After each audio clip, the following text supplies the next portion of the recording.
Commercial banks చూద్దాము. Commercial బ్యాంక్స్లో private sector banks ఎలా ఉన్నాయి చూద్దాం.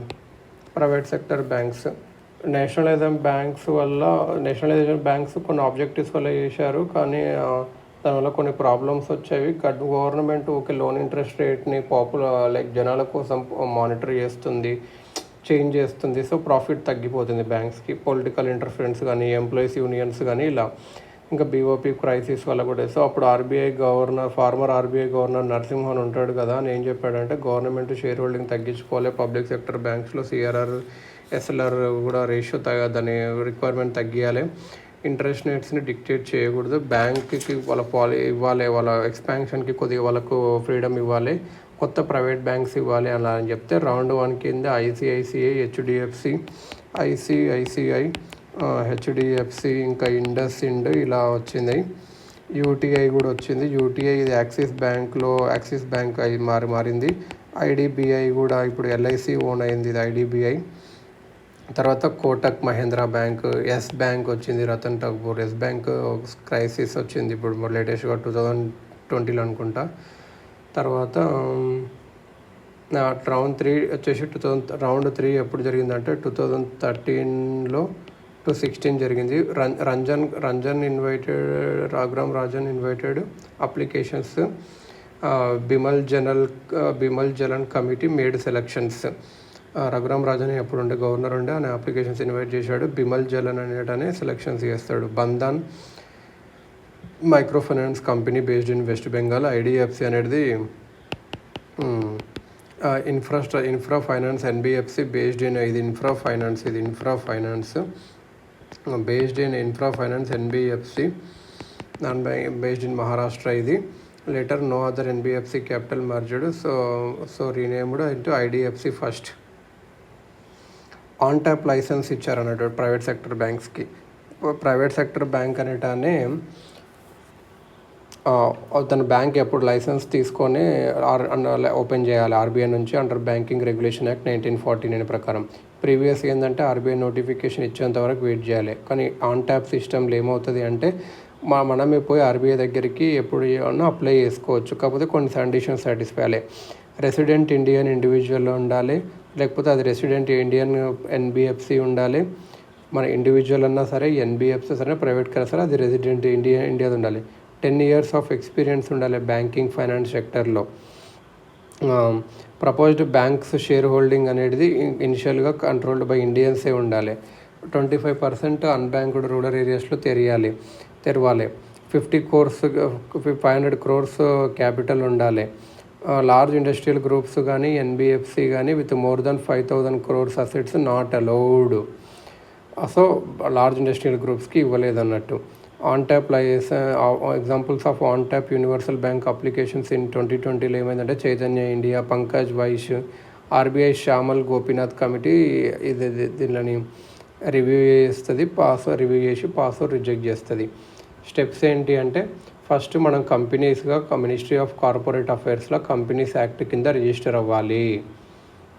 అంటే ఫస్ట్ మనం ఏం చేయాలి, register the company with ministry of corporate affairs under companies act. Ministry of corporate అఫైర్స్లో కంపెనీ యాక్ట్లో రిపేర్ చేసుకోవాలి. అప్పుడు 500 crore క్యాపిటల్ అరేంజ్ చేసుకోవాలి. మన దానికి షేర్స్ కానీ ఇష్యూ చేసుకోవచ్చు. అప్పుడు పర్మిషన్ ఫ్రమ్ సెబీ తెచ్చుకోవాలి. మన బ్యాంక్ లైసెన్స్ ఆర్బీఐకి అప్లై చేసుకోవాలి ఆన్ ట్యాప్ ఫెసిలిటీ కింద. ఆర్బీఐ సాటిస్ఫై అయితే నాన్ షెడ్యూల్ కమర్షియల్ బ్యాంక్ కింద ఇస్తుంది. దాని తర్వాత మనం బ్యాంక్ రన్ అయ్యాలి. బోత్ కండిషన్ షెడ్యూల్ బ్యాంకుకి ఇది minimum 5 lakh capital plus reserve అది ఎట్లనో సాటిస్ఫై అవుతుంది. సెకండ్ కండిషన్ ఏమో ఏంటంటే బ్యాంక్ కండక్టింగ్ మంచి పద్ధతిలో చేస్తుందా లేదా డిపాజిటర్స్ అది చూడడానికి అలా. అది ఎందుకంటే ఆర్బీఐ డిస్క్రిప్షన్ ఇవ్వడానికి కండిషన్ పెట్టారు. మరి ఎందుకు లార్జ్ కార్పొరేట్ సెక్టర్స్ని కానీ, large non banking financial corporations కానీ వాళ్ళకి బ్యాంక్ సెటప్ చేయడానికి పర్మిషన్ ఇవ్వట్లేదు అంటే ఆన్ ట్యాప్ వాళ్ళు ఏదైనా మ్యానిపులేట్ చేస్తారేమో అలా అని చెప్పి, లేక కాదు కొందరేమో ఎందుకు ఇవ్వాలి అని చెప్పి, కొందరు ఏం చెప్తున్నారంటే మోహన టీ కమిటీ అయితే వాళ్ళకి ఇవ్వాలి అని చెప్పింది. వాళ్ళకి ఇస్తేనే మంచిగా ఉంటుంది అలా అని చెప్పింది. Mohanty company PK Mohanty committee for corporate structure for Indian private sector banks. Competition పెరుగుతుంది, ఇంట్రెస్ట్ రేట్ మంచి కాంపిటేటివ్ ఉంటుంది, కస్టమర్ సర్వీసెస్ బాగుంటుంది. ఎక్స్టింక్షన్ బ్యాంక్స్ ఏవైతున్నాయో దాని బ్యాలెన్స్ షీట్స్ అన్ని స్కామ్స్ అలా నిండిపోయినాయి. సో వాళ్ళు ఎక్కువ అప్పులు ఇవ్వట్లేదు. సో ఇప్పుడు మనకి ఏంటంటే ఎక్కువ బ్యాంక్స్ ఉండాలి, స్కామ్స్ కూడా తగ్గిపోవచ్చు ఎన్బిఎఫ్సి వల్ల ఫ్యూచర్లో. ఎందుకంటే ఫ్యూచర్లో తగ్గొచ్చు, డిక్రీజింగ్ స్కామ్స్ కానీ తగ్గితే ఆర్బీఐ అనేది ఇప్పుడు చిన్న దాన్ని పెద్దగా అనుకో ఆర్బీఐ మంచిగా మానిటర్ చేయగలదు. మరి ఎందుకు వద్దుందంటే ఇది కాంపిటీషన్ వల్ల ఏమవుతుంది, కాంపిటీషన్ పెరిగేందంటే ఎట్లే లోన్స్ ఇస్తారు, అంతే ఏమి చూసుకోకుండా రిస్క్ ఎట్లా ఉండకుండా రిస్క్ ఉన్న వాళ్ళకే ఇచ్చేస్తారు అన్నట్టు. కార్పొరేట్ గవర్నెన్స్ అనేది వాళ్ళే లోన్స్ ఇచ్చుకుంటారు. కార్పొరేట్ గవర్నెన్స్ అనేది ఇప్పుడు అంత బాగాలేదు. ఇప్పుడు రతన్ టాటా వాళ్ళు అప్పుడు కొట్లాడుకున్నారు, ఎందుకంటే వాళ్ళ ఫౌండర్స్ వాళ్ళే కొట్లాడుకుంటారు. దాని బ్యాంక్ పైన ఇంపాక్ట్ అవుతుంది, ఇంకా బాగుంటుంది. వాళ్ళ ఓన్ ప్రాజెక్ట్స్కి యూజ్ చేయొచ్చు, మనీ లాండరింగ్ చేయొచ్చు. ఇండియాస్ ఎకనామిక్ పవర్ డిపాజిట్స్ కొంతమందితోనే పెట్టవచ్చు, అన్నీ పెద్దవాళ్ళు అన్ని బ్యాంకులు కొనుక్కుంటూ పోతారు. సో ఇలా ఉంటుంది అన్నట్టు. ఇప్పుడు యాక్చువల్ కమర్షియల్ బ్యాంక్స్లో ఫారిన్ బ్యాంక్స్ నెహ్రూ టైంలో సోషలిస్ట్ ఎకానమీ ఉండే కాబట్టి ఫారిన్ బ్యాంక్స్ మీద డౌట్ ఉండే, కాబట్టి కొన్ని బ్యాంక్స్ని అపోలో చేశారు. మరి 1991 రిఫార్మ్స్ తర్వాత లిబరలైజ్ అయిన తర్వాత ఫారిన్ బ్యాంక్స్ పెట్టచ్చు. ఫారిన్ బ్యాంక్ ఇన్ ఇండియా అంటే ఏంటంటే దే ఆర్ ఇన్కార్పొరేటెడ్ అబ్రోడ్, అంటే రిజిస్టర్డ్ అండర్ ఫారిన్ నేషన్లో రిజిస్టర్ అయ్యేవి. మన ఒక బ్రాంచ్ మాత్రమే ఇండియన్ ఓపెన్ చేస్తారు. సిటీ బ్యాంక్ కానీ, బ్యాంక్ ఆఫ్ అమెరికా కానీ, హెచ్ఎస్బిసి కానీ, ఇది CRR, SLR and other names applicable అయితే కానీ PSL norms depends number of branches బట్టి. So foreign bank in India ఇదేమో ఫారిన్లో రిజిస్టర్ అయి ఉంటుంది, ఇక్కడ బ్రాంచ్ పెడుతుంది.